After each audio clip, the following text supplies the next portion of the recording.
باقاعدہ اصطلاح بنی ہے ہم ایکس مسلم، یعنی پہلے مسلمان تھے اب ہم مسلمان نہیں ہیں.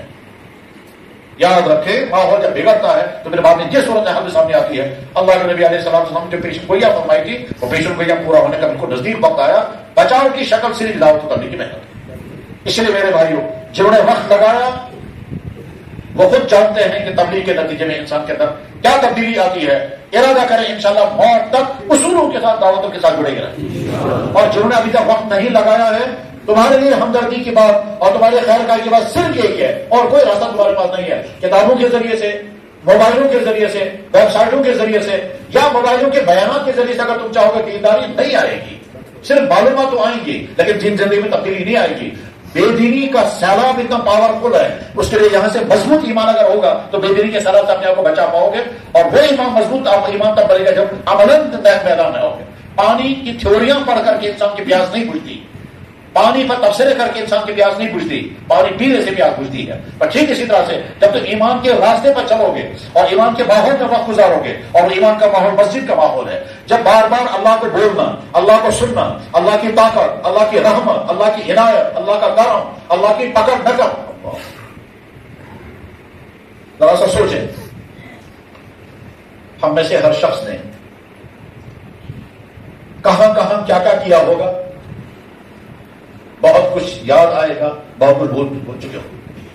دفتروں میں، گھروں میں، بازاروں میں، کھیتوں میں، گاڑیوں میں، چھپ کر کے سب کے سامنے، اپنے کمروں میں لائٹ بند کر کے کیا کیا کیا ہوگا، کیا کیا دیکھا ہوگا، کیا کیا کھایا ہوگا، کس سے کیا باتیں کی ہوں گی، کون سی چیز اٹھائی ہوگی، کس سے ہاتھ ملایا ہوگا. ہر آدمی جب اپنی زندگی کے بارے میں سوچے گا بہت کچھ یاد آئے گا. اور وہ یاد آ کر کے پھر ساتھ میں سوچیں اللہ نے نہ تو رسوا کیا اور اللہ نے نہ سزا دی. اس میں وہ باتیں بھی ہیں کہ ہم ہمت نہیں کر سکیں گے جب سوچتے ہیں کہ اللہ اگر ہمارے والدین سنیں کہ میں نے کیا کیا ہے تو میں منہ نہیں دکھا سکوں گا. یا اللہ اگر میرے بچے سنیں کہ میں نے کیا کیا ہے تو کیسے اپنے بچوں کو منہ دکھاؤں گا. یا اللہ اگر بیویاں سنیں گی کہ میرے شوہر نے کیا کیا کیا ہے تو اللہ نے سب پر پردہ رکھا. اللہ کو طاقت ہے رسوا کر دیتی اور طاقت کر سکتا ہے. اللہ نے نہ سزا دی نہ رسوا کیا. یہ بات سنی. اب دیکھیے اللہ کی محبت آئی دی. انسان نے یہ اپنی آنکھ کتنی مرتبہ غلط استعمال کی ہوگی کوئی شمار نہیں. اب غلط استعمال کرنے کے باوجود اللہ کو طاقت تھی آنکھ کی لائٹ چھین لیتے کیونکہ میری دیوی آنکھ نے غلط استعمال کی لہذا میں تم سے آنکھ واپس لے لیتا ہوں. میں اس انسان کو جانتا ہوں جس انسان کی آنکھوں کی لائٹ اچانک چلی گئی. میں میرے پاس آیا جواب ہے تقریباً 30 سال کے اوپر ہے آنکھوں کی لائٹ چلی گئی اور ڈاکٹر نے کہا تمہاری لائٹ کبھی واپس نہیں آئے گی. وہ شخص میرے پاس آیا اور میں جانتا ہوں اس جگہ کو بھی جانتا ہوں اس قصبے کو بھی جانتا ہوں جہاں وہ رہتا ہے. زبان اچانک بیٹھ گئی اب وہ بات نہیں کر سکتا. ہم اس جگہ نکاح پڑھنے کے لیے گئے. نکاح پڑھنے کے لیے نکاح پڑھ کے جب فارغ ہو گئے تو جب نکلے مسجد میں ایک آدمی سامنے آیا اور سامنے آ کر کے اس نے منہ بند کر کے رونے لگا. میں ان سے پوچھ رہا بھائی کیا کہنا چاہتے ہو. وہ منہ بند ہے اور آنکھوں سے آنسو گر رہے ہیں. تو دوسرا آدمی ساتھ تھا. اس نے کہا جناب یہ بات نہیں کر سکے گا آپ بات سن لیں. میں نے کہا فرمائیے. کہنے لگے اس آدمی کی زبان پر کینسر ہو گیا اور ڈاکٹروں نے کوئی حل نہیں نکالا سوائے کی زبان کا. اب یہ بات نہیں کر سکتا. اب یہ رو کر کے کہہ رہا ہے میرے لیے دعا کرو. وجہ بعد میں پتا چلا اس نے ایک ایسا گناہ کیا اس زبان سے کہ زبان کے نتیجے میں اللہ نے اس کو سزا دی. اسی زبان پہ کینسر ہو گیا اور آخر ڈاکٹر نے زبان کاٹ دی. ہم میں سے کب کیا کیا کس نے کیا ہوگا اللہ نے پکڑ نہیں. رسوا بھی نہیں کیا پکڑ بھی نہیں کی. آنکھ زبان کان یہ جوانی کہاں کہاں کس کس کام میں کیا کیا غلطیاں کب کب کی ہوگی. ٹھیک ہے کسی کو پتا نہیں پردہ بھی ہے اللہ کے علم میں بھی ہم کو بھی کچھ یاد. اب جب اللہ نے سزا بھی دی اور پکڑ بھی نہیں کی اللہ کی کتنی بڑی مہربانی ہوتا ہے. یہ مہربانی کا احساس جو ہی پیدا ہو گیا تو اللہ کی محبت آ گئی.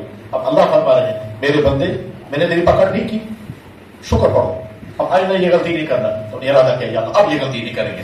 اس سے پہلے غلطی ہو گئی ہے آپ نے اس میں پکڑ نہیں فرمائی ہم آپ کے شکر گزار ہیں.